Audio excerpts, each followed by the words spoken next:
There's our first up-close view of Dragon from the International Space Station. No longer just a blinking dot in the distance. Sort of see the navigation lights. There's red and green that indicates starboard and port, the position of the Dragon, and then there's that blinking docking light right at the center. Can't really miss it. That really illuminates the Dragon, especially it was very clear when it was much further away and we couldn't pick out some of these distinctive features. That docking light really did a great job of having us to be able to locate the Dragon from a much further distance. But we're really just at this point, we're so close to waypoint 0, I can effectively say we're about 400 meters away. There's a nice view kind of capturing a little bit more situational awareness of the International Space Station, kind of painting the picture of just how close the crew is. Like we said, they are coming up to waypoint 0, which is about 400 meters away from the International Space Station, still outside of that keep out sphere. That keep out sphere is the 200 meters surrounding the space station. So they will remain outside of that keep out sphere for waypoint 0 as well as waypoint 1. At waypoint 1 will be 220 meters. But I believe that we heard the call out indicating that once they get through waypoint 0, they will not be stopping for waypoint 1. They will continue directly to waypoint 2, assuming everything continues to look good. We're also seeing a lot of that illumination that you're seeing is the sun. We're coming into an orbital sunrise. So the space station right now is 261 statute miles right over Germany. Center of your screen, now larger, is Dragon capsule. What a beautiful view.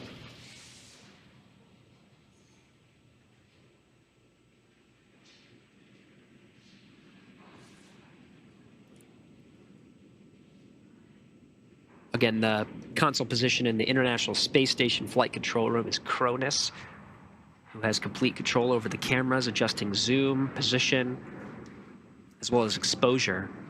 So we can see just how hard those Draco thrusters work to keep Dragon on course to the International Space Station. These are very short but strong impulses. In the middle, you can sort of see some of the features. That is, it's a soft capture ring because when it makes contact with the station, it actually has a little bit of give, allows for a softer docking, so it's not hard, although the approach is very slow. And then as part of the docking procedure, the soft capture ring starts to retract and really pulls the Dragon in and allows hooks to drive to the international docking adapter, the hooks being on the Dragon side, that allow for a hard mate to the International Space Station. Space Station flight controllers, in the meantime, are working with the station's attitude control configuration, altering between gyros and different thrusters on the station side. There is a very calculated set of procedures that have to do with a docking to minimize those loads on both spacecraft. Pretty cool view here. First time we've really been able to see detail in the solar arrays. Those are the panels there on the side of the Dragon trunk.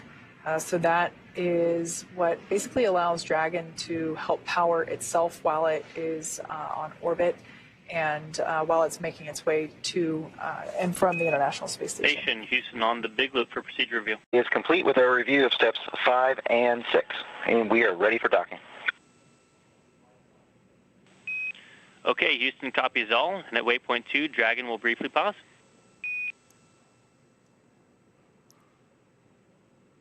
Houston copies. That was NASA astronaut Josh Cassada inside the International Space Station. He's been monitoring the approach of Crew 6, confirming from the station side everything looks go from his perspective. Teams will continue to poll and giving goes across the board before actually proceeding. But that's great news. It's looking good from inside the station in Europe. But again, we're holding until they actually dock and are welcomed by that crew, Expedition 68, that I was talking about. It's going to be quite busy aboard the station for a little bit, for ideally less than a week.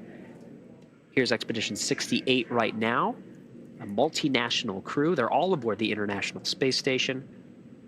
From the left, we have Frank Rubio. And if we head our way right, next is Russian cosmonaut Dmitry Vitelin. Then JAXA astronaut from the Japan Aerospace Exploration Agency, Koichi Wakata. In the center are the two NASA astronauts that are monitoring the approach and docking of Crew 6. First is Josh Cassada, and then Nicole Mann. That goes by the call sign Duke. If you hear Duke on the space to grounds, it's referring to Nicole Mann. The commander of the International Space Station right now is Sergei Prokopyev. And then on the far right is one of the Crew 5 crew members, Roscosmos cosmonaut Anna Kikina. So 7 crew members aboard Expedition 68 aboard the International Space Station. We'll bring that population up to 11 with Crew 6's arrival. Sounds pretty cozy. Yeah. Now, one thing I want to point out, while this view is gorgeous, it is incredibly deceiving. It looks like Dragon is just floating quite still, which couldn't be further from the truth. Both the space station and the Dragon capsule are going about 17,500 miles per hour, orbiting planet Earth. Dragon SpaceX on the big loop for status. SpaceX Dragon, go ahead.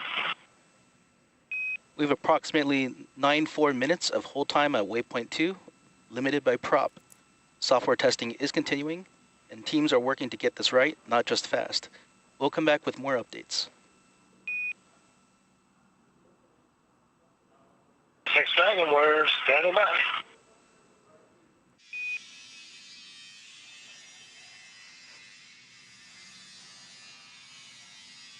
SpaceX Dragon copy, hard capture complete.